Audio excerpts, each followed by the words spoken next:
Hello et bienvenue dans État d'âme, un podcast où l'on parle d'entrepreneuriat comme on le vit vraiment, avec authenticité, conscience et alignement. Je suis Éléonore, consultante en marketing et en communication digitale, coach et formatrice, et ici je partage mes coulisses, mes transitions, mes prises de conscience et tout ce que signifie entreprendre en restant profondément soi. État d'âme, c'est un espace simple, sincère, vrai, pour donner du sens à ce qu'on crée. On y explore un entrepreneuriat plus humain, alignement, intuition, équilibre, éthique et la vraie vie derrière nos business. Parfois en solo, parfois avec des femmes inspirantes, je t'emmène au cœur d'un entrepreneuriat aligné où l'on avance avec plus de vérité, plus de conscience et de douceur. Hello, aujourd'hui je reçois Julia Cantaracciu, fondatrice de l'Académie des speakers, coach de conférencière, TEDx speaker et hôte du podcast Julia Wonders. Julia, aujourd'hui, elle accompagne des femmes à oser prendre la parole et à monter sur scène. Et du coup, avec elle, on va parler un petit peu de son parcours, de comment justement elle a su que la conférence c'était fait pour elle, comment elle réussit tous les jours à s'aligner dans son business. Plein de sujets qu'on va pouvoir aborder ensemble. Salut Julia. Salut Éléonore, merci beaucoup pour ton invitation. Eh bien écoute, merci à toi, je suis ravie de t'accueillir sur le podcast État d'âme. Ce que je te propose avant qu'on rentre dans les questions, on va dire, dans le vif du sujet, je te propose que tu commences par te présenter avec tes propres mots. Comment est-ce que tu te présentes quand on te dit Julia, qui es-tu, que fais-tu Ouais, alors j'ai deux grosses activités. La première activité, c'est d'aider les femmes qui veulent donner des conférences. Et donc quand j'en parle, je dis que je les aide à écrire une conférence, à oser monter sur scène et à décrocher des opportunités de conférence. Donc c'est vraiment les trois axes sur lesquels je travaille dans l'Académie des speakers. Ma cible, c'est des femmes entrepreneuses qui ont peur de prendre la parole, qui ont souvent un gros syndrome de l'imposteur encore parce que elles ont déjà une expertise, mais elles l'ont pas encore transmise sur scène, donc le fond, elles l'ont déjà, mais c'est le format qui est nouveau pour elles, et donc ça crée beaucoup de peur de pas être assez intéressant, de pas être à la hauteur. Donc voilà, on travaille ensemble sur déjà leur mindset, mais surtout sur les outils pour qu'elles puissent exprimer leurs idées à l'oral avec impact, toucher les gens, réussir à créer des émotions et qu'on se rappelle d'elles, et surtout comment ensuite aller expandre cette visibilité de conférence, donc comment aller chercher les événements, les podcasts sur lesquels elles veulent intervenir, que ce soit un TEDx, que ce soit un salon pro, que ce soit un podcast vidéo, comment on va aller chercher ces opportunités-là. Et j'ai une deuxième partie de mon activité qui est du personal branding, parce que j'ai travaillé, avant de lancer l'Académie des speakers, j'ai travaillé avec Nina Ramen, chez Ramen ta fraise, que peut-être certains connaissent, qui était une formation pour les femmes entrepreneuses aussi, pour les aider à prendre la parole sur LinkedIn. Donc j'ai toujours un petit peu cette casquette-là. Aujourd'hui, je le fais à travers des cours et des formations entreprises où j'accompagne des boîtes. Donc là, par exemple, ça peut être Microsoft. Là, je vais refaire pour une boîte dans la pharma, sur des sujets LinkedIn, et je donne aussi des cours à des étudiants. Donc ça, c'est une autre casquette que j'ai. Et puis j'ai toute une casquette aussi de créatrice de contenu, parce que c'est quelque chose que j'adore faire, tu vois, donc, et auquel j'ai envie de donner de plus en plus de place dans ma vie, parce que en fait c'est un espace, je trouve, de créativité qui est hyper important, qu'on a parfois tendance à considérer comme un simple levier d'acquisition, mais qui pour moi en fait aujourd'hui devient aussi pas que un moyen, mais aussi une fin en soi, de créer du contenu qui va aider les gens, qui va les impacter, dans lequel je peux vraiment créer un espace de transmission. Donc du coup là l'objectif c'est de me développer plus sur Instagram et dans mon podcast que je lance en vidéo après 5 ans. Et j'ai aussi pour ambition de créer cette année un spectacle de stand-up, parce que je donne des conférences oui. Du coup bien sûr j'ai ma casquette de conférencière aussi que j'ai même pas mentionné, mais je donne des conférences en parallèle de mon activité. C'est comme ça que j'en suis arrivée à créer une formation pour se lancer en conférence. J'interviens, principalement j'organise mes propres conférences, et j'interviens aussi pas mal dans des événements. Là j'ai fait un TEDx récemment, et de plus en plus en entreprise. Et j'ai envie d'innover un peu en termes de format et de passer par l'humour, parce que c'est quelque chose qui m'appelle beaucoup. Donc là, le challenge que je me suis lancé, c'est de créer un one-woman show. Je me donne 1 an pour créer un spectacle où il y aura toujours du fond, mais qui cherche à utiliser aussi l'humour comme levier pour faire passer des messages. Voilà un petit peu mes différentes casquettes. Trop cool, ça en fait plein des casquettes. Comment est-ce que tu es arrivée à justement découvrir toutes ces facettes de toi, à les imbriquer les unes dans les autres? Est-ce que ça s'est fait au fur et à mesure? J'imagine que oui, mais du coup, par quoi tu as commencé? Comment t'en es arrivé aujourd'hui à avoir toutes ces casquettes-là et à avoir créé tous ces business finalement? Oui, alors ça s'est clairement fait au fur et à mesure. En fait, j'ai commencé par le podcast. Ça a été la toute première brique que j'ai lancée parce que j'ai toujours, enfin, depuis mes études en école de commerce, je savais que je voulais entreprendre. Je ne me reconnaissais pas du tout dans les voies classiques, sauf que je ne savais pas trop par où commencer pour lancer un business. Et donc, j'ai commencé par le podcast parce que ça me paraissait être le premier projet entrepreneurial accessible que je pouvais lancer. Et donc, ça m'a aidé aussi à me développer un réseau, rencontrer des entrepreneurs qui m'inspiraient, etc. Donc, ça a commencé par ça. Et en fait, ça a commencé aussi dans le milieu associatif parce que dans mon école de commerce, j'étais dans l'association TEDx. J'avais rejoint l'association en tant que bénévole parce que moi, j'étais une grande fan de TED, donc j'en regardais beaucoup. Et j'avais déjà assisté à un événement TEDx en présentiel où je savais qu'il y avait des étudiants qui les organisaient dans les écoles de commerce, dans les universités. Moi, j'étais allée à celui de Sciences Po. Et je m'étais dit, mais en fait, c'est ça que je veux faire. Moi, j'adore organiser ce type d'événement. Je trouve ça génial. Je trouve que ça a un vrai impact, ces conférences. Et donc, quand je suis arrivée en école de commerce, il y avait une association TEDx et donc je l'ai tout de suite rejointe. Donc, j'ai fait ça pendant 2 ans. Et en fait, quand j'étais dans l'association, je me suis rendu compte que j'adorais accompagner les speakers, j'adorais être à leur contact, aider à structurer des messages, que je faisais ça avec beaucoup de fluidité, que c'était hyper naturel pour moi. J'ai un esprit assez synthétique, analytique, et en même temps, j'adore raconter des histoires. Et, euh, et en fait, même pendant que j'étais au TEDx, je commençais à recevoir un peu des demandes de gens qui me disaient, enfin, soit des gens qui prospectaient en mode ouais, j'aimerais bien un TEDx speaker, comment ça se passe, ou des personnes qui venaient me demander des conseils pour comment faire pour être TEDx speaker. Donc ça avait commencé à semer des petites graines en moi, mais à l'époque, je me sentais absolument pas légitime pour vendre un accompagnement et le faire. Donc ça m'a On pris parlera de légitimité après. ouais, mais ça m'a pris 3 ou 4 ans pour vraiment pour oser créer un accompagnement payant pour ça. Mais par contre, ce que ça m'a révélé d'être dans ce TEDx, c'est que non seulement j'adorais coacher des gens, mais j'adorais aussi la scène en tant que speaker. Et en fait, c'est là que les gros soucis de légitimité sont arrivés parce que à ce moment-là, j'ai 21, 22 ans et je veux monter sur scène, sauf que je me sens pas du tout. Enfin, j'ai l'impression d'avoir rien à raconter parce que tu vois, je suis juste étudiante, donc j'ai pas de vraie expertise derrière moi, j'ai jamais bossé dans une boîte, il n'y a aucun sujet sur lequel je me considère genre experte. Donc je deviens bras droit d'un conférencier pour un peu comprendre l'univers de la conférence B2B, comment ça se monétise, etc. Donc ça c'est une de mes premières missions en freelance. J'ai le podcast qui est quand même un premier moyen pour prendre la parole, pour faire passer des idées, etc. Et je me lance sur LinkedIn. Et donc LinkedIn, c'est un levier pour moi où je teste des messages, où je teste des réflexions, où je partage des idées. Et c'est grâce à LinkedIn que je me fais repérer pour donner mes premières conférences et qu'on m'invite à être conférencière grâce à des posts que j'ai faits. Et c'est aussi grâce à ça que je commence à travailler avec Nina Ramen parce que, en fait, elle me voit sur LinkedIn. Moi, je commence à travailler en tant que ghostwriter pour certaines boîtes, agences LinkedIn parce que j'ai commencé à bien comprendre un peu les rouages. Et Nina me propose d'intervenir dans son bootcamp LinkedIn en tant que coach formatrice. Et du coup, à ce moment-là, je mets un petit peu de côté la partie conférence pour devenir vraiment coach en personal branding. Et pendant 2 ans, j'ai évolué au sein de la boîte et je l'ai vu énormément grandir. Donc quand je suis arrivée, on faisait des promos d'une vingtaine de personnes et en partant, on faisait des promos de 100, 120 personnes. Donc en fait, la boîte a énormément grossi. Et moi, j'ai grandi avec elle. Mes responsabilités ont grandi de coach LinkedIn à responsable marketing de Ramène ta fraise. Et je suis partie il y a 1 an pour me reconnecter à ces conférences parce que moi j'avais commencé à donner des conférences, j'avais commencé à organiser mes propres conférences aussi. En parallèle de mon job chez Ramène ta fraise, j'avais commencé à organiser mes premiers événements de conférences qui s'appelaient Oser réaliser vos rêves. Nina m'avait recommandé aussi sur pas mal d'événements en tant que speaker parce que elle, ça lui plaisait moins d'être speaker. Donc, par exemple, elle m'avait envoyé sur BFM Business, la formation Microsoft chez Microsoft pour les sujets LinkedIn, c'était grâce à elle aussi. Donc en fait, ça m'avait aussi amené pas mal d'opportunités.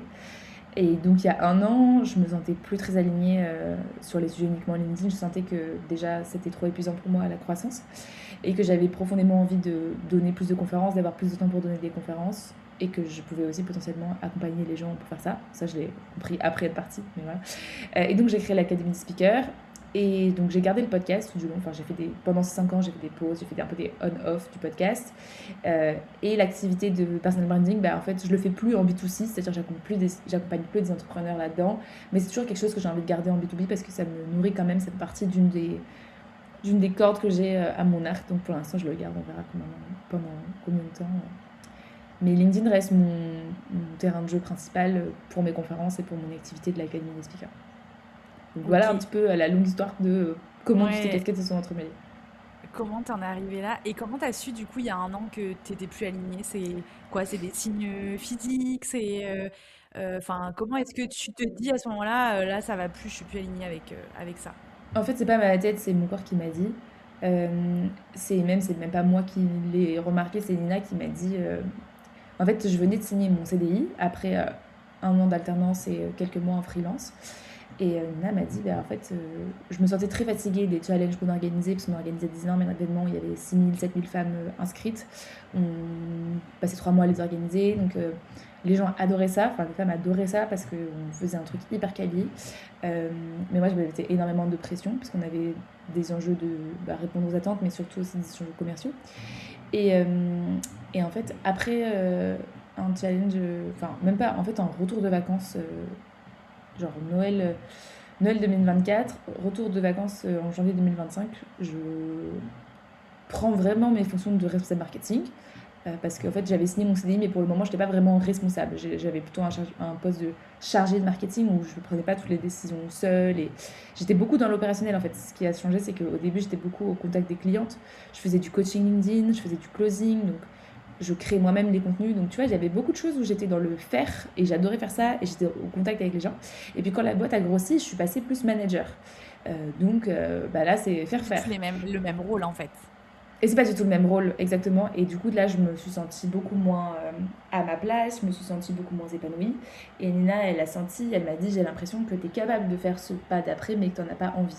Et que c'est pas là où tu as envie d'aller, et toi, tu aimerais donner des conférences, etc. Mais en fait, tu es en conflit entre ton envie de donner des conférences et là, la direction dans laquelle tu es en train de te diriger, qui est faire grossir une boîte vers, je sais pas, une fois que tu es passé de 0 à 1 million, 10 millions. Et en effet, c'est ça. Et donc elle m'a dit, va voir un médecin, je pense qu'il va t'arrêter. Elle me dit, là je te sens pas bien, va voir un médecin, je pense qu'il va t'arrêter.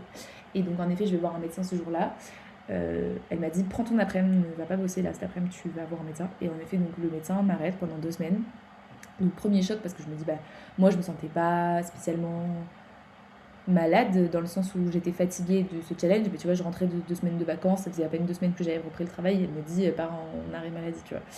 Mais en même temps, ça a été la meilleure chose qu'elle ait pu me dire parce que ça m'a permis de vraiment prendre du recul. Sur le coup, tu comprends pas trop parce que tu sais pas si tu dois retourner au travail, mais que c'est juste changer la manière de faire, travailler un petit peu moins, mettre des objectifs moins ambitieux, ou si c'est vraiment, t'es carrément pas parti dans la bonne direction et que tu dois tout réinventer. Et en même temps, ça me faisait hyper peur de me dire ça parce que ça veut dire que moi j'étais en CDI, donc j'étais confortable, la boîte elle marchait bien, t'étais une boîte qui était hyper reconnue, hyper valorisée, etc. Et donc là, le fait de partir en me disant, bon maintenant tu dois recréer un truc toute seule, alors que là t'avais une équipe, etc. Enfin, ça me faisait vraiment hyper flipper. Surtout que moi je m'étais toujours dit que je voulais être entrepreneuse, sauf que j'avais jamais vécu l'expérience de créer un business vraiment qui doit me nourrir, quoi. Genre de A à Z, j'avais toujours eu mon auto-entreprise à côté, j'avais toujours fait des choses à côté, mais ça n'avait jamais été mon activité principale, j'avais toujours fait des trucs en freelance, comme ça, sur le côté. Donc je m'étais dit, est-ce que j'ai vraiment les épaules, enfin, pas les épaules, mais aussi une maturité suffisante pour créer ma propre offre, est-ce que je sais assez ce que je veux faire, est-ce que je suis assez identifiée sur un sujet précis et tout, donc ça a été un peu le test. Et puis après, genre au bout de quelques mois d'arrêt maladie, je me suis rendu compte que voilà, c'était vraiment, enfin je me sentais prête à partir. Je me suis posé la question, genre au pire, si tu pars, qu'est-ce qui se passe? Et en fait, ça m'a trop aidé cette question parce que je me suis dit, au pire du pire du pire, je rentre chez ma mère, je lâche mon appart à Paris, si j'ai pas d'argent, enfin au pire, je reprends un CDI, c'est pas très grave en fait. Donc voilà, je me suis dit que ça valait quand même le coup d'essayer. Et en fait, c'est quand j'étais en arrêt maladie que j'ai eu l'idée de l'Académie des speakers parce que je me suis dit, ok, qu'est-ce que j'ai envie de faire, qu'est-ce que j'aime faire, et donc c'était les sujets des conférences, et c'était aussi ce sur quoi on me posait le plus de questions, ce sur quoi on m'identifiait, parce qu'en fait pendant que j'étais chez Armada Fraise, les gens ils m'identifiaient quand même aux conférences, ils m'identifiaient quand même au sujet des TEDx, des podcasts, etc. Et, et donc je me suis dit que voilà, j'avais lancé un programme pour ça, et donc j'ai eu l'idée du programme et je l'ai lancé dans la foulée, et donc j'ai fait 2 cohortes pour le moment, 2 fois 8 cohortes, enfin, ouais, 2 cohortes de 8 personnes à chaque fois. Euh, et j'adore parce que ça mêle vraiment tout ce que j'aime. Il y a à la fois du coaching one-one avec les gens. Pour le coup, je fais tout moi-même, je délègue rien sur ce programme, mais en fait, j'adore aussi cette polyvalence de me dire, je vais à la fois faire la page de vente et le closing et les emails, etc. Enfin, ça correspond très bien à mon profil, en fait, d'être très multicasquette et de pas déléguer. En fait, je pense que je suis aussi assez indépendante sur ça. J'aime bien faire un peu tout moi-même et que ce soit fait comme j'ai en tête. Je commence à déléguer des trucs dans mon podcast, oui, dans mon podcast. Euh, genre là, j'ai un monteur maintenant, j'ai des studios et tout, et ça me fait du bien, mais il y a plein de choses que je n'ai pas envie de déléguer. Euh, Ça m'aide de l'événementiel aussi, ce programme. J'adore, tu vois, le fait de faire monter les femmes sur scène, euh, qu'elles vivent ensemble l'expérience d'une conférence. Et puis ça m'aide aussi, tu vois, c'est rigolo, mais j'ai l'impression d'avoir trouvé un peu un point de jonction entre tout ce que je sais faire. Parce que dans mes expériences en freelance, j'avais à la fois fait du personal branding, j'avais à la fois fait de l'événementiel, j'avais à la fois fait du coaching TEDx, etc., mes podcasts. Et donc, parfois, t'es en mode, mais j'ai plein de casquettes, je sais pas quel est le fil rouge entre tout ça, tu vois. Et je me rappelle quand j'étais en train de créer enfin, essayer de trouver qu'est-ce que j'allais faire après, je m'étais dit, j'ai envie de faire quelque chose qui capitalise sur toutes mes forces et tout ce que j'ai construit des années précédentes. Et en fait, ça a vraiment mêlé un peu, je pense, que tout ce que je sais faire et tout ce qui me donne du plaisir à faire surtout. Donc voilà, je me sens hyper alignée dans ce programme. Euh, c'est aussi la même cible que les femmes qui étaient nos clientes chez Ramène ta Fraise avant, donc ça m'a aussi énormément aidé parce qu'il y a des femmes qui ont fait Ramène ta Fraise qui ont fait mon programme après, sans que ce soit non plus du tout concurrent de Ramène ta Fraise, c'est vraiment l'étape d'après. Donc voilà. Trop cool. Alors attends, j'ai deux questions principales qui me viennent là en discutant avec toi. Alors la première, tu y as un petit peu répondu, mais on pourra peut-être aller creuser un peu. C'est justement, bah, tu disais, donc tu t'es rendu compte que c'était plus aligné grâce au fait que Nina t'ait demandé de te mettre enfin d'aller voir un médecin, que le médecin t'ait arrêté, etc. Et du coup, tu as pris la décision, même si tu flippais et que tu avais hyper peur de démissionner de ce CDI hyper confortable, reconnu, etc., pour te lancer à ton compte. Donc, déjà, première question, c'est qu'est-ce que tu as concrètement mis en place pour... donc tu t'es dit effectivement, bon, au pire du pire du pire du pire des cas, qu'est-ce qui se passe? Bon, bah je retrouve un taf, je vais vivre chez mes parents, etc. Et ça va, je vis pas sous un pont, je vais pas mourir, etc. Donc tu rassures un peu ton cerveau. Mais est-ce qu'il y a d'autres actions peut-être que tu as mis en place pour te dire, ok, allez, maintenant c'est bon, j'y vais, je me lance, j'ose et let's go, parce qu'il y a plein de gens qui rêvent de faire des choses, mais qui du coup bah, ont cette peur qui les bloque. Qu'est-ce qui fait que toi, cette peur, tu as réussi à faire en sorte qu'elle ne soit pas bloquante?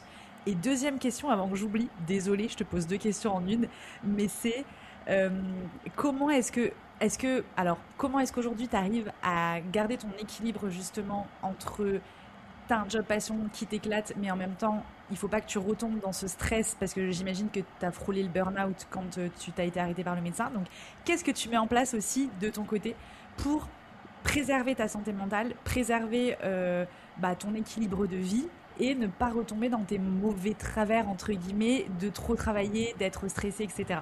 Mm. Très bonne question. Alors, qu'est-ce que j'ai mis en place concrètement pour me lancer dans l'entrepreneuriat? Plusieurs choses. Donc déjà, pendant que j'étais en arrêt maladie, j'avais beaucoup de temps. Genre vraiment, ça m'a fait très bizarre d'avoir autant de temps libre d'un coup dans ma vie. Je crois que j'ai jamais eu autant de temps libre. C'est comme si j'étais en grande vacances en fait. Tu vois, les 2 mois de vacances Trop d'été. bien. Donc, mais vraiment, je m'ennuyais parce que j'ai pas l'habitude de rien faire comme ça. Donc là, bah, t'arrêtes de travailler, en fait, du jour au lendemain, tu te retrouves chez toi sans rien faire et tout. Donc je faisais plein de cafés networking. Donc la première action que j'ai faite, ça a été relancer plein de gens de mon réseau avec qui j'avais pas parlé depuis longtemps pour me remettre un peu parce qu'en fait je m'étais un peu isolée en fait les derniers mois. Moi je suis vraiment une fille de réseau, j'adore sortir, j'adore aller à des événements, je sors toujours 2 ou 3 soirs par semaine à des événements, des conférences, etc. Et là c'est les mois j'étais très fatiguée donc je ne sortais plus. Donc là première étape, recontacter tout mon réseau. Et ça déjà ça m'a amené des premiers contrats parce que en fait vu que moi j'avais déjà bossé en freelance, en fait quand j'ai commencé à recontacter mon réseau, j'avais en fait c'est trop bizarre, mais sans dire aux gens que j'allais peut-être partir. Déjà, on me proposait des missions freelance, que ce soit du ghostwriting de newsletter, des formations, des cours dans des écoles, etc. Et en fait, ça m'a un peu rassurée parce que je me suis dit, bon, en fait, je commence à avoir déjà des premières missions sans avoir encore communiqué publiquement. Voilà. Et en C'est fait, moi, rassurant. ouais, c'est rassurant. Mais en fait, moi, je suis vraiment une fille de la sécurité. C'est-à-dire que parfois quand on regarde mon parcours, on a l'impression que je prends beaucoup de risques ou quoi, mais en fait, moi, je suis quand même une personne très. Je pose. Je prépare bien le terrain avant de faire un move comme ça, tu vois. Et donc là, ça faisait quand même 3 4 même plus 4 5 ans que je me rendais visible, que j'étais identifiée sur le sujet des conférences. Quand je suis partie de Ramène ta presse, j'avais déjà 20 000 abonnés sur LinkedIn, j'avais déjà signé pas mal de clients en freelance, etc. Et donc je savais que je partais en ayant déjà construit quelque chose. C'est pas pareil que, tu vois, donc j'avais aussi ce capital sur lequel je pouvais, enfin, me baser. Donc, les actions, relancer mon réseau, relancer les gens avec qui j'avais déjà bossé en freelance pour voir un peu s'il n'y avait pas moyen de re-signer des contrats, etc. Notamment des marques avec qui je faisais de l'influence sur LinkedIn, bah, en fait, je les ai tous recontactés pour re-signer des contrats. Donc ça m'a rassuré un peu de me dire, de sécuriser quelques idées de chiffre d'affaires. Après, je pense, truc contre-intuitif, mais un truc qui m'a aidé, c'est de partir en vacances. Genre, ça peut paraître con parce que tu te dis, bah en fait, là, faut taffer. Mais en fait, là, j'ai pris un mois de vacances quand je suis partie de Ramène ta fraise. Je suis partie à Amsterdam avec mon chéri, je suis allée dans le sud de la France, enfin, là où ma mère habite. Je suis partie 3 semaines avec ma meilleure amie à Bali. Et en fait, ça a été la meilleure des choses à faire parce qu'en fait, ne rien faire te donne des idées. Et genre, ça a été ma meilleure source de créativité parce qu'en fait, à Paris, j'étais un peu comme un lion en gage, tu vois, genre je commençais à tourner en rond. Et là, je suis allée voir ma meilleure amie en voyage. Déjà, je pense que j'en avais vraiment besoin. Enfin, j'avais vraiment besoin de euh, m'aérer, profiter de la vie et tout. Et en fait, à Bali, j'avais tellement d'idées, genre mon cerveau c'était un peu une mitraillette, j'avais beaucoup. Il y avait dans des moments de calme, tu vois, bon, on faisait plein d'activités, on faisait plein de sorties et tout, mais dans des moments où on était dans des trajets en taxi, etc., que t'avais 2 ou 3 heures à rien faire, ou quand on se faisait masser, mon cerveau c'était une fourmilière d'idées, et en fait je notais toutes les idées que j'ai eues là-bas, et ça m'a énormément aidé parce qu'en fait c'était comme un sas créatif, et quand je suis rentrée de Bali, j'avais plein d'idées. Et quand je suis rentrée de Bali, c'est quand je suis rentrée de Bali en fait que j'ai eu l'idée de l'Académie des speakers. Donc ça vraiment je recommande de créer du vide, de créer des espaces de création comme ça où on... Enfin moi j'ai toujours l'ennui, c'est le meilleur moteur de la créativité. Donc si notre cerveau il est jamais en train de s'ennuyer, il n'a pas d'espace pour avoir des bonnes idées. Donc ça peut être le voyage, ça peut être d'aller marcher, de faire une balade sans téléphone, un truc où tu es vraiment connecté, sans téléphone, sans podcast, juste être toi-même avec tes pensées quoi. Et ensuite, troisième action que j'ai faite, concrète, c'est que quand je suis rentrée à Paris, après mon voyage à Bali, que j'avais déjà quitté Ramène ta fraise et que j'ai commencé à avoir l'idée d'Académie de Speaker, euh, je me suis fait coacher. C'est-à-dire que je me suis dit, ok, là je sens que j'ai cette idée-là, euh, mais je me sens pas 100% sûre de pouvoir la lancer toute seule. Parce que aussi, bah, j'étais habituée à faire tout en équipe, d'avoir toujours quelqu'un qui m'aide pour lancer un projet. Dès qu'on faisait un challenge avec Ramène ta fraise, on était 3 4 vraiment actifs sur le projet, etc. Donc là, ça me faisait bizarre de tout d'un coup de devoir tout faire toute seule, surtout que moi, j'avais pas de newsletter, j'avais pas de lead magnet, j'avais pas de page de vente. Enfin, en fait, tout était à créer, un peu les bases d'un business. Et donc, je me suis fait coacher par une fille qui s'appelle Émilie Huillery, que j'avais rencontrée un soir où je donnais une conférence et qui m'a aidé à poser tous les fondamentaux de cette offre. Et surtout, je pense aussi une des vraies valeurs ajoutées qu'elle a eues, c'est de me donner un cadre et des deadlines. C'est-à-dire d'avoir quelqu'un où on se voit toutes les 2 semaines et genre, toutes les, toutes les 2 semaines, j'ai avancé sur un truc. Euh, et ça m'a trop aidé parce que du coup, j'ai avancé pas à pas, mais je voyais vraiment les trucs hyper concrets se mettre en place. Et ça, Et c'est tu te sentais soutenue aussi dans ton projet, quoi. Ouais, exactement. Être soutenue sur toutes les micro-décisions, de vraiment bien positionner mon offre, de bien savoir comment j'allais structurer mon offre, etc. Enfin, ça m'a trop aidé parce que je pense que quand tu es toute seule avec tes pensées, en fait, j'avais quand même l'idée très précise de ce que je voulais, mais j'avais le quoi, mais le comment. Après, tout était flou, tu vois, de me dire, est-ce que je mets des lives, est-ce que je mets des coachings one-one, est-ce que je mets des coachings collectifs, enfin, qu'est-ce que je mets dans les modules, est-ce que je fais des vidéos ou pas, enfin, je sais pas, en fait, il y a 10 000 questions que tu te poses quand tu veux créer un accompagnement. Donc, elle m'a trop aidée à la fois sur l'acquisition et sur la partie pédagogique à l'intérieur. Et ce qui m'a aidée aussi, attends, j'allais dire un autre truc. J'ai un trou. Bon, c'est pas grave, peut-être que ça me reviendra. Euh, Oui, ce qui m'a aidé aussi, c'est de me mettre un seul objectif. C'est-à-dire qu'entre juin et septembre, mon unique objectif, c'était de créer l'Académie Speaker. Le podcast, je l'ai mis en pause, je faisais rien d'autre à côté, etc. Je faisais que ça. Et j'ai pris aussi énormément de vacances. Enfin, je pense que 2025 est l'année où j'ai pris le plus de vacances de ma vie. Donc ça répond un peu à ta question aussi d'après de qu'est-ce que tu mets en place pour pas te cramer. C'était de me dire, bah, ok, je vais lancer ce business, mais je vais prendre beaucoup de temps pour me reposer aussi parce que je te sortais quand même d'une phase d'épuisement. Donc je suis partie en vacances quand je suis partie à la fraise et je suis repartie en vacances l'été, et vraiment sans culpabiliser, de me dire oh là là, tu travailles pas assez, etc. Au contraire, c'est vraiment le fait d'avoir été ultra focus et d'avoir mis en pause tout le reste qui m'a été hyper bénéfique parce que voilà, mon seul et unique objectif c'était de créer l'Académie des speakers. Trop bien. Et en même temps, comment tu fais du coup pour tout mettre en pause? Ça veut dire quoi? Ça veut dire que l'émission qu'on te propose en freelance, tu dis non. Ça veut dire que, enfin, tu vois, comment tu fais concrètement? Parce que tu me disais tout à l'heure que tu aimais bien tout faire toi-même et que tu avais du mal à déléguer, etc. Du coup, dans ces moments, alors ça m'intéresse moi aussi personnellement parce que je suis aussi dans une période où j'ai énormément de choses à gérer, etc. Et j'ai énormément de mal à prioriser, à choisir, à dire non, tu vois, à mettre certaines choses en pause, etc. Je me mets une pression et tu disais partir en vacances sans culpabiliser, prendre des temps de pause sans culpabiliser. Comment tu fais concrètement pour réussir justement à mettre certaines choses en pause, à dire non, j'imagine, à des sollicitations parce que tu es obligé en fait à un moment donné si tu veux prendre soin de toi. Comment tu fais? Alors, il y a pas mal de choses que j'ai mises en place. La première chose que j'ai mise en place, c'est de l'apport d'affaires. C'est-à-dire que un des premiers trucs qui m'a aidé à pas avoir trop le FOMO de refuser des missions, c'était de me dire, je la prends pas. Par contre, je connais quelqu'un de super qui va pouvoir faire la mission à ta place, et moi je prenais une commission sur la mise en relation. Donc Ok, ça c'était trop cool parce que génial. Ouais. c'est vraiment un truc win-win très concret à mettre en place. Donc du coup je me suis entourée de personnes qui avaient des expertises complémentaires aux miennes, soit des ghostwriters, des coachs, etc. Et au lieu de tout prendre moi, bah, en fait, envoyer. Trop Deuxième bien. truc que j'ai dit, c'est oui, mais pas maintenant. C'est-à-dire oui, mais à partir de octobre, par exemple. Pour des projets, pour des podcasts, etc. Tout ce qui n'était pas prioritaire, bah, je l'ai un peu mis à plus tard. Euh, Parfois, dire non tout simplement aux trucs qui ne m'excitaient pas tant que ça. Tu vois, par exemple, on m'a proposé de faire du ghostwriting pour une newsletter. En fait, je me rendais compte que bah, ça ne m'excitait pas tant que ça d'écrire pour les autres. J'avais vraiment envie d'écrire pour moi. Et donc ça a été un bon test aussi de se demander est-ce que là j'accepte parce que juste j'ai peur de manquer d'argent, ou est-ce que j'accepte parce que vraiment ça me fait plaisir de le faire. Et par contre, si on en a besoin, c'est totalement ok, hein. Je pense que il faut se sécuriser aussi. Bon, encore parfois, maintenant je prends des missions qui me plaisent un peu moins, mais parce que je sais que ça va financer un projet qui me fait kiffer. Et Bien du coup, sûr, ouais, mettre ouais. ça a du sens. C'est des Euh, choix en fait que tu fais à Exactement, c'est certains des choix moments. et c'est des arbitrages, mais voilà, dans mon business, c'est quand même 80% de kiff et 20% de trucs que j'aime peut-être un petit peu moins, mais qui me font quand même plaisir et qui nourrissent d'autres choses chez moi, quoi. Euh, donc ça, après, ce qui m'a aidé aussi, c'est que j'ai pas trop posté sur LinkedIn pendant l'été. Donc j'étais pas non plus méga... Enfin si, alors, pardon. Si. J'ai beaucoup posté sur LinkedIn, mais uniquement dans le truc d'acquisition. Donc en fait, les opportunités que je crée, elles étaient quand même beaucoup axées autour de ce programme-là, étant donné que c'est ce sur quoi je communiquais exclusivement. Je communiquais sur rien d'autre. Mm. Euh, Ce qui m'a aidé aussi, c'est d'accepter de ne pas relancer mon podcast pendant l'été. C'est-à-dire, j'avais commencé à réenregistrer des. Enfin, moi j'ai le podcast depuis 5 ans, et pendant mes 5 ans, j'ai fait beaucoup de pauses de ce podcast. Ouais. Notamment, j'ai fait une grosse pause quand j'ai signé mon CDI chez Rameta Fraise parce que je n'arrivais plus à tout gérer.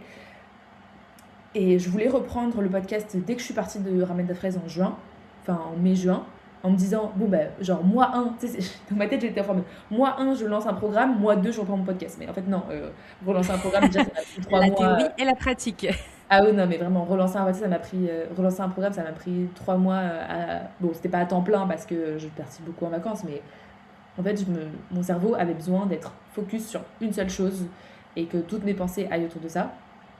Et donc, je me suis dit, tu sais quoi, c'est pas grave, le podcast, tu vas le lancer, mais tu vas le lancer plus tard. Tu vas le relancer en novembre. Donc, je l'ai relancé voilà, bien plus tard pour ne pas faire deux lancements en même temps, en fait. Enfin, deux lancements ou relancements en même temps. Donc, ça a été ça aussi. Euh, Pas forcément non, mais oui, plus tard. Ouais. Euh, et, et après, un autre truc que j'ai fait qui m'a beaucoup aidé, c'est que je me suis fait coacher aussi par une fille qui s'appelle Laure Dodier, qui fait de l'accompagnement au slowpreneuriat. Et donc, j'ai lu son bouquin, je recommande son bouquin qui est super, qui s'appelle. Euh, attends, zone de confort, il y a le mot zone de confort dedans. Exploite ta zone de Laura confort, voilà, c'est Dodier. un énorme truc. Son bouquin est top sur justement changer son rapport à la culpabilité quand on ne travaille pas. Et en fait, ça te fait un peu comprendre d'où vient notre cette culture, d'où vient notre idée qu'il faut tout le temps travailler plus. euh, Enfin, ce... Il faut que je lise ce bouquin en ce moment alors. voilà. Et donc, du coup, j'ai lu ce bouquin pendant l'été. Et donc, il m'a bien aidé aussi dans le façonnage de mon nouveau mindset d'entrepreneuse qui ne veut plus se tuer à la tâche. Et aujourd'hui, ce que j'ai mis en place concrètement pour rester dans ce... Donc ça, c'était la deuxième partie de ta question, pour rester business slow et pas retomber dans mes anciens travers, déjà, c'est de systématiser énormément de choses dans ma boîte. C'est-à-dire que mes formations LinkedIn, je donne tout le temps la même. Mon académie de speaker, c'est tout le temps la même. Donc en fait, déjà, c'est énormément d'économie d'énergie quand tu reproduis et tu relances les mêmes choses au lieu de tout le temps faire de la nouveauté, tu vois. Donc il y a déjà une énorme partie de réexploitage, on va dire, d'actifs que tu as construits. Donc c'est vraiment comme ça que je le vois. Une formation, c'est un actif, et une fois que je le crée, je vais le rentabiliser au maximum en reproduisant ce lancement et en n'essayant pas de créer genre 10 000 programmes en même temps, etc. Non, j'ai mis beaucoup d'énergie, j'ai mis 6 mois, on va dire, pour créer un programme. Maintenant, j'ai envie de le faire pendant 3 ans, ce programme. Ouais. Donc ça a été ça. Jusqu'à ce que t'en peux plus et que t'aies envie de voilà, jusqu'à ce que j'en ai marre. Tant que toi, tu kiffes ce programme, c'est ce programme, et juste tu changes en fait ta cohorte à chaque fois, quoi. Exactement. Donc ça a été le premier axe, c'est de me dire... on capitalise sur une offre unique et on crée des trucs qu'on peut réutiliser et réexploiter. Du coup, il y a pas mal de choses que j'essaye de... Mais ça, c'est pour tout aussi dans les conférences. Comme on m'invite à donner des conférences, j'ai des conférences qui sont plug and play, tu vois, où genre, là, par exemple, on m'a invité à une conférence demain soir que je donne, bah, je vais refaire le TEDx que j'ai déjà donné, ou genre, pareil, je vais passer sur le podcast Enfin, je vais intervenir dans l'incubateur de Flavie Prévost, sur comment décrocher des opportunités de conférence. Bah, ça, c'est une conférence que j'ai déjà donnée 3 fois avant, tu vois. Donc en fait, à chaque fois, je vais essayer de me dire comment je peux recycler le contenu que j'ai déjà créé pour ne pas avoir à tout le temps recréer des trucs. Donc ça, c'est le premier axe, c'est systémiser, reproduire, enfin refaire. Ensuite, j'arrive vraiment plus à me dire... je vois tout par phase, c'est-à-dire qu'il y a des phases dans lesquelles je vais avoir certaines priorités, et donc j'essaye de voir mon agenda, enfin mon année, comme 4 grandes phases qui sont des trimestres, et à chaque fois je me dis c'est quoi les projets très importants de ce trimestre-là, et je crois que je suis assez ok avec le fait que certains projets peuvent être genre très secondaires pendant un moment, parce que je peux pas mettre mon énergie de façon intense partout, tu vois. Donc j'ai assez conscience de... Tu dois choisir. Exactement. Je dois choisir. Donc typiquement, par exemple, là, le début d'année, mes 3 focus étaient finir l'Académie des speakers, la première promo, lancer la deuxième, et un lancement, c'est quand même beaucoup d'énergie, parce que tu as 8 personnes à recruter, onboarder, closer, etc. Et mon TEDx. Et en fait, je m'étais dit, mais ça déjà, ces 3 prios, bah voilà, déjà ça va m'occuper mon temps, tu vois, et donc j'ai pas beaucoup d'espace pour avoir d'autres priorités. Donc j'ai accepté que par exemple, mon podcast, ce serait pas un projet prioritaire du premier trimestre. Par contre, au deuxième trimestre, bah, j'avais fini la promo 1, la promo 2 était lancée, le TEDx est passé. Bon, bah là, ça y est, je récupère de l'espace pour avoir des nouveaux projets. Et là, je me suis dit, en avril, je lance le podcast en vidéo. Je vais avoir de l'espace mental pour créer du contenu, pour organiser des tournages, de l'énergie, enfin, et des journées de temps dans ma journée pour organiser des tournages aussi, parce que ça prend du temps physiquement, tu vois. Donc voilà, fonctionner par phase. Et je voulais dire un autre truc. Ah oui, et une mentalité que j'ai depuis que je travaille avec Laure Daudier sur les questions de soloprenariat, c'est vise la sous-charge. Et ce mindset, il m'a trop aidé de me dire, si tu sens, quand tu commences à planifier un peu ton année, que oula, déjà, rien qu'à y penser, ça commence à faire trop, c'est que dans les faits, ça va être encore pire. Donc là, je fonctionne en ce moment en sous-régime. C'est-à-dire qu'en ce moment, je sais pas que je me fais chier, mais j'ai énormément de temps libre. Je peux passer, là par exemple, la semaine dernière, j'ai déménagé, donc il y a eu plusieurs journées où j'ai pas bossé. Mon business ne s'arrête pas de tourner si je ne travaille pas pendant 3-4 jours, tu vois. C'est que structurellement, j'ai beaucoup d'espace libre, et c'est bien parce que c'est pendant cet espace-là que j'ai du temps pour réfléchir à, bon bah, est-ce que j'ai envie de garder ce temps libre-là, d'aller me balader ou quoi, ou est-ce que là j'ai besoin d'avoir un nouveau projet qui me stimule parce que sinon je commence à m'ennuyer, etc. Mais en fait, il faut que, enfin l'idéal, en tout cas c'est pas une injonction, mais l'idéal ce soit que le vide crée le prochain projet, tu vois. Et que le prochain projet naisse du vide. Donc pour l'instant, ça marche assez bien.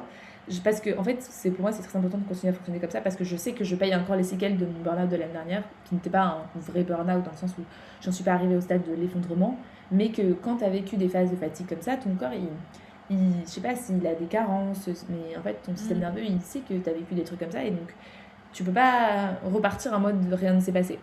Donc là, ça fait partie d'un plan pour moi de soutenabilité, on va dire, de fonctionner un peu comme ça. Voilà. J'espère que ça répond bien à tes questions. Et ça répond hyper bien à mes questions. Et du coup, j'ai encore 2 questions qui me viennent. Mais j'aime bien les poser au fur et à mesure qu'elles me viennent, parce qu'après, j'ai peur qu'elles s'en aillent. La première question, c'est comment tu fais pour choisir et prioriser? Parce que justement, bah, tu as dit, tu as choisi 3 projets, mais tu en avais peut-être, je sais pas, 10 dans ton sac d'idées. Et du coup, est-ce que tu as défini des critères, par exemple, hyper concrets pour, ok, je sais pas, il faut que ce soit en même temps kiffant, rentable et que ça me prenne pas trop de temps. Enfin, je sais pas, est-ce que tu as des critères pour prioriser et choisir justement tes 3 projets du moment? Et la deuxième question qui est un peu imbriquée dans celle-ci, c'est est-ce que du coup, tu n'as pas peur? Et si oui, tu as quand même peur, bah, comment tu fais pour aller au-delà de cette peur? De, comment dire, je pense par exemple au podcast. Moi aussi, mon podcast, je l'ai depuis 5 ans. Et moi aussi, j'ai fait des pauses. Sauf que je me suis rendu compte qu'à chaque fois que tu fais une pause, bah, en fait, tu perds quand même pas mal d'audience. Et tu dois retravailler à chaque fois que tu relances ton podcast pour récupérer le niveau d'écoute que tu avais avant de faire ta pause. Et du coup, est-ce que à chaque fois que tu fais ce genre de choix, de dire, OK, le podcast, je le mets de côté ou ça peut être d'autres choses, t'as pas peur du travail que tu vas devoir refaire pour réamener en fait les résultats là où ils étaient? Et c'est pareil sur tu arrêtes de poster sur LinkedIn pendant 3 mois, bah, le moment où tu vas reposter va falloir travailler un peu plus pour bah, retrouver ton niveau de visibilité que tu avais avant. Ouais, bonne question. Alors attends. Ta première question, c'était comment tu fais pour prioriser? Est-ce que j'ai Pour des critères? choisir et prioriser, est-ce que tu as des critères hyper spécifiques ou est-ce que c'est ton intuition que t'écoute? Je ne sais pas. Ouais, bah en fait, oui, j'avais quand même pas mal de critères parce que quand je suis partie de Remède à fraise, le premier critère, c'était la vraie urgence, c'est de créer une offre qui me paye en fait. Parce que, genre, en Mhm. fait, j'avais l'urgence du chômage parce que j'avais un an de chômage. Non, j'avais pas un an de chômage, j'avais un peu moins d'un an de chômage. Donc, en fait, l'idée, c'était d'avoir une offre qui soit validée par le marché, que j'ai lancée et qui soit ma principale source de revenus, tu vois, parce que c'est une offre prédictible, etc. Donc ça, c'était déjà, ça filtre pas mal de projets, hein, parce qu'à partir du moment où tu dois faire de l'argent, euh, Faut que ce soit rentable déjà, faut que ce critère soit numéro rentable. un. Donc voilà. Donc, tu vois, donc, tous les projets de faire un spectacle, un one-woman show, etc., ça, on s'est dit, ok, on va faire ça plus tard. Ça, Donc c'est là, cool, premier... c'est kiffant, mais en termes de rentabilité, tu sais pas tout de suite si Exactement. voilà, ça va pas te ramener du Pareil, cash immédiat. Exactement, pareil pour le podcast, ça ne répondait pas aux critères ramener du cash immédiat, donc ça est parti un Oui. peu plus tard, tu vois. Donc les premiers 6 mois c'était hyper facile parce qu'en fait, vu que la prio c'était faire de l'argent, bah en fait c'est très facile de prioriser parce que voilà, je savais exactement qu'est-ce qui allait m'en rapporter. Ça commence à devenir un peu plus difficile après parce que une fois que j'avais cette offre qui marchait bien, là toutes mes autres envies sont remontées en mode et coucou Julia, tu nous as mis de côté depuis tout ce temps, donc maintenant on revient. Et en fait en janvier j'ai un peu plein d'envies qui sont revenues en même temps. Genre lancer une chaîne YouTube, me lancer sur Substack, relancer mon podcast en vidéo, devenir maîtresse de cérémonie, lancer une deuxième offre. Enfin, en fait, j'avais plein d'envies qui naissaient. Et donc là, c'était un peu plus dur de filtrer de quoi j'avais envie. Euh, donc, je pense que j'ai réfléchi plutôt en mode consolidation. Je me suis dit, ok, j'ai cette offre, donc qu'est-ce qui viendra consolider mon écosystème? Donc là, c'était quand même assez pragmatique. Et je me suis dit, podcast et newsletter, en fait, c'est quand même des choses qui sont au service de mon business, même si c'est des trucs un peu plus secondaires, mais c'est quand même des trucs qui me font kiffer et des choses qui sont pour moi importantes dans la construction d'un business solide pour ne pas reposer uniquement sur LinkedIn. Donc je me suis dit, ça doit quand même faire partie de ma strat de renforcer un petit peu cet écosystème. Donc je me suis mis quand même podcast et newsletter en deuxième prio. Et ensuite, comment j'ai fait après pour me dire? En fait, c'est aussi venu des opportunités parce que j'ai un de mes potes, ça faisait longtemps, qui me disait ah Julia, faut que tu lances ton podcast sur YouTube. Maintenant, genre, les podcasts audio, enfin, c'est hyper difficile de te faire connaître, etc. Ouais. Et il a raison. Et, et donc, ça, ouais, tu vois, enfin, c'était aussi une envie. Enfin, j'arrive aussi à mesurer à partir de ça fait combien de temps que cette envie elle est là. C'est que parfois genre c'est comme si mes idées elles avaient comme des tickets de liste d'attente et genre dans ma tête je me dis ah mais cette idée elle est là depuis plus longtemps et donc si elle est là depuis plus longtemps parfois je vais lui laisser la priorité parce qu'en fait si elle est là depuis longtemps ça veut dire qu'elle a vraiment envie de sortir tu vois. Alors s'il y a une idée qui est là depuis genre 3 semaines peut-être qu'en fait elle est passagère et que dans 3 semaines elle va disparaître. Donc je pense que j'ai un peu un truc comme ça. Et il y a aussi des J'ai toutes idées en tes fait, idées dans il y a une aussi salle des d'attente projets. avec leur petit ticket. T'as l'image mentale de genre les petites idées dans ma tête qui ont un ticket de liste d'attente comme ça. Et après, je pense aussi que il y a des projets. En fait, il y a des projets aussi. Je pense que j'ai pas besoin de mettre mon énergie dessus, c'est-à-dire que ça, c'est de l'entrant. Par exemple, il y a un des trucs que je voulais mettre en place l'année dernière, c'était de devenir maîtresse de cérémonie, donc de créer une offre en B2B pour animer des événements. Mais en fait, je m'étais dit, ça, si j'en fais un ou deux dans l'année, je serais hyper contente. C'est pas forcément quelque chose sur lequel j'ai besoin de mettre beaucoup d'énergie, moi. Par contre, le podcast vidéo, je sais que ça, c'est un truc, ça va pas se faire une fois de temps en temps. C'est genre moi qui va devoir mettre de l'énergie sur ça. Et je pense que le retour sur investissement de créer aussi un média fort sur soi t'amène plein d'opportunités en cascade autour. Donc, la Clairement. réflexion, c'est aussi de dire qu'est-ce que tu peux créer qui va sur lesquels tu vas pouvoir capitaliser et qui va t'amener encore plus d'opportunités, tu vois. Euh, Comme travailler pour devenir la personne qui va attirer des opportunités plutôt que d'aller travailler pour chercher une opportunité en particulier. Je sais pas si tu vois ce que je veux dire. Je vois Mais je très pense que bien ce que c'était un tu veux peu... dire. Voilà, je pense que c'était un peu ça la réflexion. Euh, et on est pas mal déjà. Je sais pas. Attends, je sais pas si j'ai pas oublié une de tes questions. Bah, j'allais te relancer sur la deuxième question, mais c'est normal, je pose deux questions en une, il faut pas faire ça, mais en fait, j'ai peur d'oublier ma question après. C'était, bah, du coup, comment tu fais quand tu as la peur Ah oui, justement de perdre ce que tu as créé ou du moins de devoir retravailler deux fois plus pour récupérer ce que tu avais créé? Comment tu fais pour aller au-delà de cette peur et te dire, ok, même si je sais que je vais devoir peut-être travailler un petit peu plus pour remonter mon niveau d'audience, par exemple quand tu mets le podcast en pause, c'est pas grave et tu arrives à y aller comment? Quand même, voilà, qu'est-ce que tu te dis à ce moment-là? Est-ce que tu as des petits tips, des actions que tu mets en place, un mindset? ouais. Bon, parfois je culpabilise. Genre enfin, parfois juste j'aimerais le faire et je culpabilise de me dire, ah bah j'ai pas réussi à le faire. Donc je pense que la première émotion c'est la culpabilité. Euh, Après, c'est de me dire, bon, ne le vois pas comme un truc de culpabilité, vois-le comme un choix. C'est-à-dire, je choisis de faire ça comme ça, parce qu'en fait, je n'arrive pas dans tous les cas à mener les deux de front, donc ça sert à rien de forcer, etc. Et de toute façon, moi, personnellement, mon podcast, c'est ni un truc d'acquisition, c'est pas du tout le podcast qui me ramène mes clients aujourd'hui, et je fais pas d'influence, j'ai pas de sponsor dessus, donc en fait, j'ai pas de contraintes externes à part moi-même sur le podcast. Et moi, j'ai pas une vision de la discipline absolue où, genre, quand tu te lances un truc, il faut être absolument régulier, même si t'es fatigué, même si t'as pas envie, etc. Bon, peut-être qu'il faudrait que je sois un peu plus disciplinée parfois. Mais en tout cas, moi, ma vision, c'est de me dire, vas-y, c'est ton podcast. Genre, si là, t'as pas le temps de le faire, bah, en fait, c'est tes règles aussi, tu vois. Donc, tu le fais un peu aussi pour ça. Et il faut que ça reste un plaisir. Donc, bon, parfois, du coup, je vois des gens qui ont été beaucoup plus réguliers que moi, qui ont plus pété les scores de leur podcast. Bah, oui, je sais que parfois je culpabilise, franchement. Parfois je me dis, putain, meuf, si t'avais été hyper régulière sur Julia Wonders pendant 5 ans aujourd'hui, tu serais pas du tout là où t'en es aujourd'hui, etc. Mais bon, j'ai fait d'autres choses entre temps que j'aurais pas pu faire si j'avais été à fond là-dessus aussi. Donc en fait, quand on se compare, il faut prendre l'image globale en tête. Et en fait, j'ai fait ce qui était très important pour moi, c'était de construire un business stable et solide et tout. Donc est-ce que j'ai des tips? Bah, le voir comme un choix. Euh, Se dire que en fait l'important c'est de garder le plaisir et que en fait si on doit continuer à faire le podcast mais qu'en fait ça rentre dans une espèce de tunnel machine à laver, etc., c'est peut-être pas ça.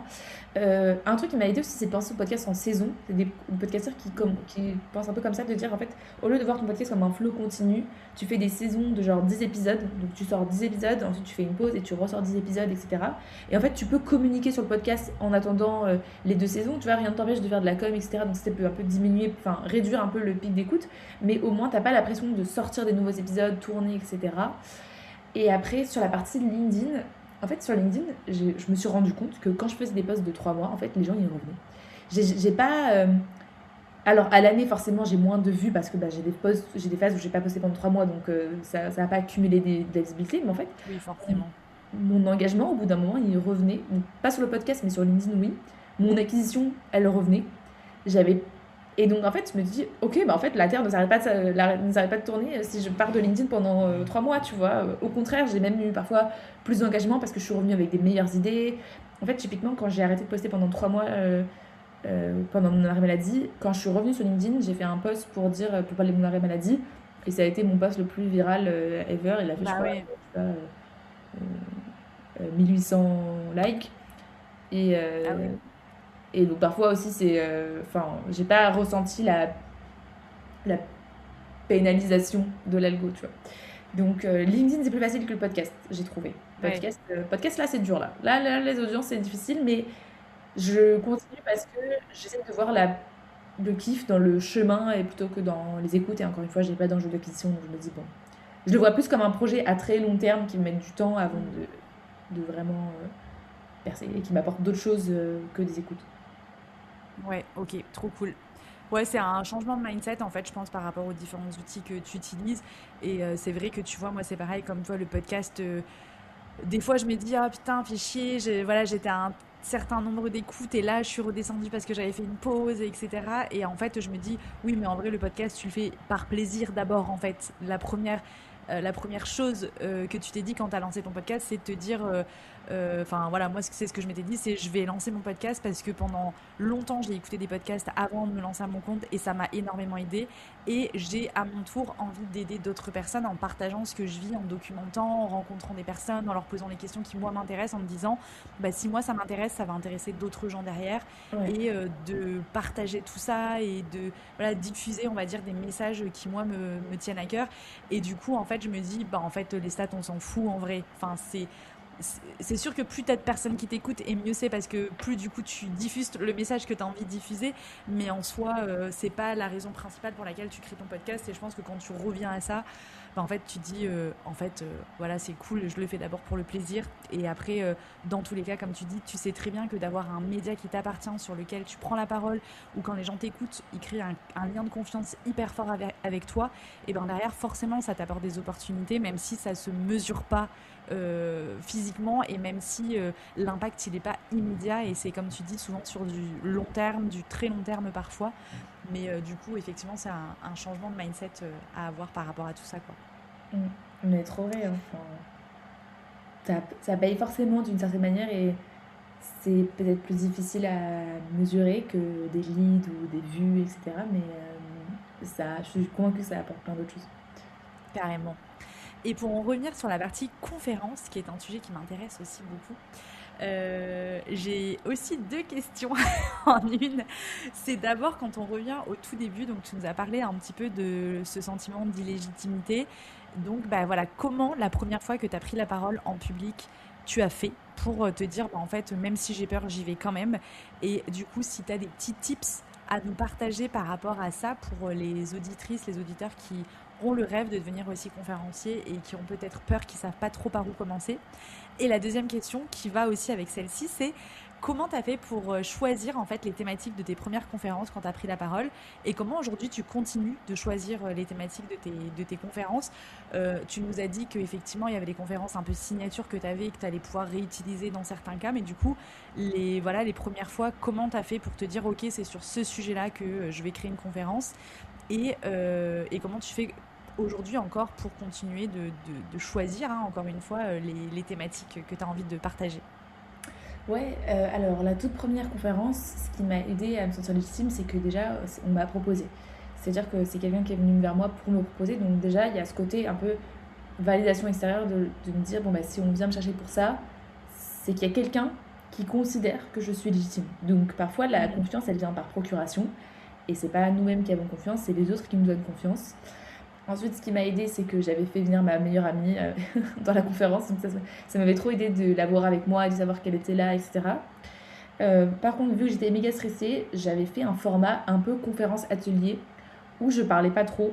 Et en fait, il y avait beaucoup de temps de réflexion, de partage en groupe, etc. Donc ça, c'était un peu un de mes remparts au début de mes premières prises de parole, de beaucoup laisser de la place aussi aux autres pour ne pas avoir à moi à parler pendant 1 heure parce que ça me stressait. Donc ça, c'est un assez bon tips de créer des formats un peu ateliers, hybrides, avec beaucoup d'interactions, etc. à l'intérieur pour ne pas être tout seul sur scène. Euh, donc comment j'ai fait pour parler avec impact, bah, j'ai essayé de le plus possible comprendre qui j'avais en face de moi. Donc ma première conférence était en face d'étudiants.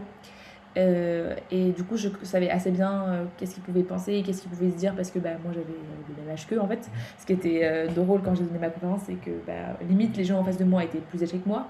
Donc j'essayais de partir au maximum de moi, ma réalité, et ce qui m'a aidée pour sentir que j'étais pertinente par rapport à ce que eux vivaient et ce dont ils avaient besoin, tu vois. Et donc après, comment je choisis mes sujets de conférence, bah, il y a déjà, en fait, je prenais la parole sur LinkedIn et on me proposait des conférences en lien avec ce sur quoi je prenais la parole. Donc en fait, j'arrive à avoir un lien assez direct entre les sujets sur lesquels je m'exprime sur LinkedIn et les opportunités de conférences que je génère. Ok. Donc je sais pas si c'est valable pour d'autres personnes ou s'il y a que moi qui chez qui ça fait ça, mais en fait, Enfin, je vois que ça le fait chez d'autres personnes aussi, parce que mes clientes, par exemple, quand elles ont commencé à prendre la parole sur leur conférence, elles ont généré des opportunités de conférence sur la thématique précise sur laquelle elles ont communiqué, tu vois. Mais par exemple, quand je commençais à prendre la parole sur la santé mentale, j'ai eu des interventions de podcasts et de conférences sur la santé mentale. Quand je commençais à prendre la parole sur comment décrocher des opportunités de conférence, on m'a identifié pour intervenir sur ce sujet-là, tu vois. Donc, c'est souvent ma création de contenu organique qui a amené des opportunités de conférence. Et donc, du coup, c'est comment je trouve mes idées, c'est un peu de quoi j'ai envie de parler, qu'est-ce que j'ai envie de partager à un moment précis, en fonction de ce que moi je traverse aussi, tu vois, parce que j'ai envie de parler de santé mentale quand j'ai fait mon arrêt maladie, j'ai envie de parler de comment décrocher des opportunités quand j'ai lancé l'Académie des speakers, et que du coup, c'est une question qui revenait souvent. Euh, et ça dépend aussi de nos objectifs derrière, c'est-à-dire, est-ce que je suis dans un objectif plutôt d'acquisition, où je vais essayer de créer une conférence qui va un peu servir mon business et ce que je vends derrière. Est-ce que je suis dans un objectif purement de transmission et d'inspiration, un peu à la TEDx? Et là, par exemple, quand je parle de santé mentale, ça ne sert pas du tout mon business, c'est juste pour inspirer, parler d'un peu d'entrepreneuriat slow, parce que c'est quelque chose dans lequel je crois, mais qui n'est pas du tout aujourd'hui un truc que je monétise, sur lequel je vends, etc. Pareil, j'ai une conférence qui s'appelle Oser réaliser vos rêves, qui est mon TEDx. Je n'ai pas de business de coaching en passage à l'action qui derrière qui va m'apporter quelque chose, mais c'est juste quelque chose qui me fait profondément kiffer et que je vois un peu comme une coupole de ma mission en fait, qui est au final ce que je fais avec l'Académie des speakers, c'est d'aider des personnes qui rêvent de monter sur scène à oser, à faire le premier pas. Donc en fait c'est un peu une incarnation de ce en quoi je crois profondément. Donc je dirais les critères, c'est voilà, se demander quel est son objectif, est-ce qu'on a envie de faire quelque chose au service de son acquisition ou au service d'un truc de transmission ou au service de vraiment sa mission, c'est-à-dire qui n'est pas forcément dans un objectif d'acquisition, mais qui est l'incarnation d'une vision de sa thématique-là, comme un manifeste en fait. Tu vois, un peu comme un manifeste de son sujet. Et moi, je sais que pour pas mal de mes clientes qui veulent faire des conférences un peu en format TEDx, leur conférence, c'est totalement en lien avec leur business, mais c'est pas du tout quelque chose qui a pour but d'acquisition, c'est vraiment, elles vont matérialiser une vision de leur sujet qu'elles ont développé avec un storytelling en lien avec leur sujet qui va in fine servir leur boîte, mais qui n'est pas l'objectif principal. Ok, trop bien, hyper intéressant. Top. Ouais, ça permet aux gens de se projeter un petit peu sur ouais, comment choisir en fait tout ça. On a parlé pas mal de business, d'alignement, etc. La question un peu signature du podcast, c'est qu'est-ce que c'est pour toi un business aligné et qu'est-ce que toi tu mets en place pour réussir à rester aligné dans ton business et parce qu'en fait, comme on se disait au début, bah, en fait, en tant qu'entrepreneuse, en tant que femme, déjà on est cyclique, de deux on évolue très vite, je trouve, dans l'entrepreneuriat. Donc en fait, tes envies d'aujourd'hui, dans 6 mois, bah, elles sont peut-être complètement différentes. Du coup, comment tu fais pour continuer d'aligner ton business à tes envies, tes valeurs, etc. Et aussi, bah, qu'est-ce que c'est pour toi un business aligné, justement? Hmm, très bonne question. Alors, comment je fais pour rester alignée? En fait, je me repose très régulièrement sur ma vision. Moi, j'adore tout ce qui est exercice de vision board, donc je fais très souvent des vision boards et je les réactualise.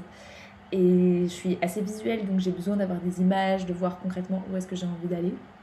Donc là, par exemple, les 6 premiers mois de mon business, j'avais pas fait de vision. J'étais en mode, la seule vision, c'est de créer l'Académie de speaker et sortir ce programme. Et après, au bout de 6 mois, une fois que ça a roulé, là, je me suis vraiment posée en mode, mais ok, mais si tu penses à plus que 6 mois et que tu penses à 5 ans, maintenant, qu'est-ce que tu as envie de faire? Où est-ce que tu as envie d'aller? Et, euh, et du coup, je me mets des blocs par priorité au trimestre en lien avec la plus grande vision, mais sans prendre tout à la fois, mais c'est de prendre les sujets avec la grille de critères que je te donnais un peu tout à l'heure. Je me suis rendu compte aussi que mon alignement est passé beaucoup par mon temps libre, le temps que je peux passer avec mes proches, avec mes amis, etc. Donc en fait, un de mes critères de réussite maintenant, c'est d'avoir beaucoup d'espace de calme et de tranquillité. Euh, je vais pouvoir me dire que quand ma mère elle vient à Paris, je bosse que le matin par exemple, et que toute l'après-midi je suis avec elle. Ou à l'inverse, quand moi je descends dans le sud, bah, je vais pas bosser de 9h à 19h, je bosse quelques heures le matin et l'après-midi je suis avec elle et on profite ensemble. Et c'est ça ma vision de ma vie idéale, et peut-être que ça changera à certaines phases où, que j'aurai envie de mettre plus d'intensité et tout, mais pour le moment en fait ça passe aussi par à quel point mon business me permet d'avoir du temps libre pour mes proches, et à quel point mon business me permet de réaliser mes rêves aussi. Ça c'est un critère hyper important, c'est de me dire il y a une différence entre avoir un business juste qui te paye et qui te ramène de l'argent et un business qui te crée du temps et de l'argent aussi pour des projets qui te tiennent vraiment à cœur.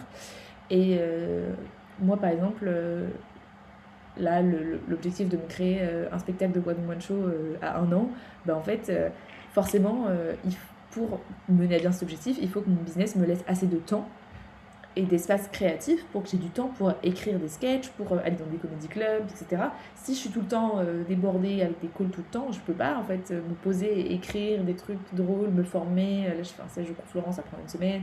Donc, plein de trucs comme ça. Donc, c'est aussi à quel point ton business te permet de réaliser tes rêves, tu vois.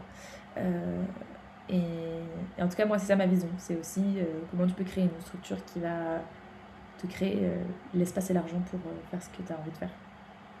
Mais carrément. Et du coup, c'est OK pour toi, par exemple, de dire, bah, je vais peut-être gagner moins d'argent là sur cette période, mais du coup, je vais avoir du temps pour mes proches, je vais avoir du temps pour travailler sur mon projet de One Woman Show. Voilà, c'est un peu cette vision-là, du coup, que tu as. Ouais, totalement, parce que tu vois, je sais pas, ça s'est manifesté par plusieurs choix, mais je viens de déménager à Paris. J'aurais pu choisir entre un appart un peu plus grand ou un appart un peu plus petit, mais du coup qui met un peu moins de pression financière à chercher, tu vois, plus d'émissions. Bah, je choisis un appart un peu plus petit, mais où je suis trop bien. Euh, J'aurais pu lancer une nouvelle offre. Là, ça fait longtemps que j'ai envie de lancer une deuxième offre. Pour l'instant, j'ai que l'Académie des speakers sur la partie accompagnement conférence, mais j'ai 1000 autres idées d'offres d'accompagnement tout le temps dans la thématique de la conférence. Mais je me dis, pour le moment, tu ne le lances pas, donc tu passes à côté du chiffre d'affaires, oui, mais tu ne le lances pas parce que tu as envie de lancer ton podcast en vidéo, tu as envie de faire des vidéos sur Insta, tu as envie de créer ce One Woman Show, et si tu passes ton temps à accompagner les autres à réaliser leurs rêves, toi, tu ne vas plus avoir d'espace pour créer les tiens. Et donc ça, c'est pas OK. Donc, genre, là, je me dis step by step. Donc là, le temps de mettre en place un peu des process, etc. pour le podcast, de trouver mon organisation, d'avoir un peu avancé sur mon spectacle. Peut-être que je le ferai en septembre, du coup, de lancer ma nouvelle offre, mais là ça me laisse plein de temps pour avoir des idées, et, voir si j'en ai toujours envie, puisque parfois aussi c'est une de mes leçons de cette année, mais parfois tu laisses 6 mois à un projet, en fait 6 mois après il t'exclut, genre tu te dis ah, bah en fait non c'était passager, ou alors au contraire si 6 mois après il est toujours là, bon bah peut-être que c'est vraiment un truc qui te fait kiffer et qui t'a vraiment besoin de lancer, mais en tout cas tu auras un peu économisé de l'énergie à ne pas l'avoir lancé tout de suite quoi. En fait j'ai un peu changé de mindset sur ça, c'est qu'avant j'étais un peu dans le mood si t'as une idée lance-la direct, passe direct à l'action. Maintenant, je suis plus en mode, laisse-la dans un petit bassin à aider pendant quelques mois, laisse-la un peu décanter parce que j'ai 1 milliard d'idées. Donc en fait, si je lançais tout ce qui me passe par la tête, littéralement, je partirais dans tous les sens. Et en fait, je pense que là, je me suis quand même autorisée à lancer pas mal d'idées, mais de façon quand même progressive et en faisant pas tout. Tu vois, typiquement, en décembre, j'ai eu une énorme envie de me lancer sur Substack. Je me suis lancée genre pendant plein de mois de décembre. Le 24 décembre, j'ai écrit ma première newsletter Substack. Le 1er janvier, j'ai écrit ma deuxième newsletter Substack. Donc ça ne fait aucun sens, mais c'était un flow, tu vois, genre c'est sorti hyper naturellement et en fait ça a résulté d'une réflexion de plusieurs mois de me dire ah je pense que ce serait bien de créer une newsletter, ça sert mon business etc. Et en même temps c'est un espace créatif donc à la fois ça sert mon business et en même temps ça me fait plaisir. Mais donc l'idée newsletter a, a pataugé dans le bassin, tu vois. Donc c'était un peu ça tout comme il y a la liste d'attente des idées, bah, il y a le pataugeoir des idées et parfois il faut leur laisser un peu faut les laisser un peu décanter avant de leur donner tout de suite de la place quoi, je pense. Trop bien. Et du coup, dernière question, en rebondissant sur, bah voilà, tu disais c'était un peu la leçon que tu avais retenue. Est-ce que tu as une autre leçon à nous partager sur cette dernière année que tu viens de passer? Ouais, en fait, une des prises de conscience que j'ai eues, c'est que moi j'étais un profil très bon élève, et du coup, je pense bon élève à l'école, quand tu arrives dans le monde du travail, t'es bon élève, tu veux faire les choses bien, tu veux suivre les règles, etc. Je vois Et en très fait, bien. je me suis cramée comme ça, et en fait, je pense que les bonnes élèves sont en train de prendre leur revanche sur la vie, entre guillemets, et en train de casser un peu les codes et de se rendre compte qu'elles peuvent avoir leurs propres règles de business, tu vois. Et donc moi, je me sens un peu dans cette phase-là de me dire, bah, j'ai compris un peu comment tu pouvais, oui, si tu veux travailler très dur, tu peux travailler très dur et entre guillemets cocher les cases, etc. et t'épuiser. Mais je pris conscience que si je me fais confiance, je suis capable de créer des résultats en travaillant beaucoup moins, en suivant beaucoup plus mon énergie, euh, en ne me forçant pas à suivre des stratégies qui ne me correspondent pas, etc. À faire des trucs qui me ressemblent à moi, qui me font plaisir. Et que ça peut marcher comme ça en fait. Donc la leçon, c'est un peu de dire qu'il n'y a pas de stratégie business, que la plupart des discours qu'on entend sur le fait qu'il faut sortir de sa zone de confort, qu'il faut se forcer à faire des trucs même quand on n'a pas envie, etc., je ne suis pas sûre que ce soit des personnes très sensées qui partagent ça, et que ce Pas sûr que ce soit soit top pour ta santé mentale en tout cas. exactement, et peut-être que ça marche. Là, j'entendais encore un TEDx, le mec, ça m'a fait péter un câble, mais genre le message c'était si vous voulez réussir, faites des sacrifices. Mais je suis en mode, mais absolument pas en fait. Absolument pas. Au contraire. Au contraire. Donc, non, l'apprentissage, c'est. En fait, on peut casser les codes et créer un business qui suit vraiment nos règles, notre énergie et qui nous libère du temps pour ce que nous, on a envie de faire. J'adore. Eh ben écoute, je te propose que nous terminions le podcast sur cette magnifique touche de voilà, s'écouter soi et puis chacun sa propre définition de la réussite. Et en tant que bonne élève, moi aussi, le même profil que toi, je suis aussi en train d'essayer de casser ces mauvais travers qui reviennent régulièrement, hein, depuis 6 ans que je suis à mon compte. J'ai des phases où voilà, ils reviennent et là je suis en plein dedans, donc je suis en mode voilà, dégage, on ralentit, on prend le temps, on se concentre sur ce qui est le plus important. Et le plus important, c'est quoi? En fait, c'est de kiffer sa vie, c'est de profiter des moments simples avec les gens que t'aimes. Ce n'est pas d'être submergé de travail et de passer ta vie à travailler. Non, ce n'est pas ça l'objectif quand tu crées ton business à ton compte. Même si effectivement, c'est trop cool d'avoir plein d'opportunités et il faut réussir à choisir. Et je pense que tu nous as partagé plein de petits tips pour prioriser, choisir, voilà, un petit peu Déléguer. déléguer et puis savoir un petit peu ce qu'on veut, voilà, dans son quotidien. Donc un grand merci Julia. Si les Avec gens plaisir. veulent rejoindre l'Académie des speakers ou écouter ton podcast, on mettra évidemment tous les liens, mais est-ce que tu peux nous dire un petit peu où est-ce qu'on peut renvoyer nos auditeurs et nos auditrices? Oui, bah écoute, sur LinkedIn, en vrai, c'est le canal où je suis le plus active. Et là, je suis. Donc, mon LinkedIn, c'est Julia Cantarajou. Et là, je suis en train de me remettre sur Instagram aussi. Après, j'avais supprimé Instagram pendant 2 ans parce que justement, santé mentale, voilà. Ça faisait partie des choses que je me suis dit. En fait, là, il faut supprimer des dilapidations d'énergie. Donc, j'avais supprimé Instagram. Et là, en voulant reprendre le podcast, je me suis dit, allez, c'est le moment de s'y remettre. Donc, mon Instagram, c'est Julia Wonders et tiré du bas. Et donc je partage des trucs un peu plus coulisses, des partages un peu plus spontanés en story, etc. Donc c'est aussi un chouette endroit si vous voulez aller discuter avec moi. Trop cool. Et ben un grand merci Julia pour cet échange hyper intéressant qui j'espère plaira autant à nos auditeurs et nos auditrices que ça m'a plu d'échanger avec toi. Donc écoute, je te dis à très vite. Un grand merci à toi. Et puis pour nos auditeurs et nos auditrices, surtout prenez soin de vous. Ciao, ciao. Ciao.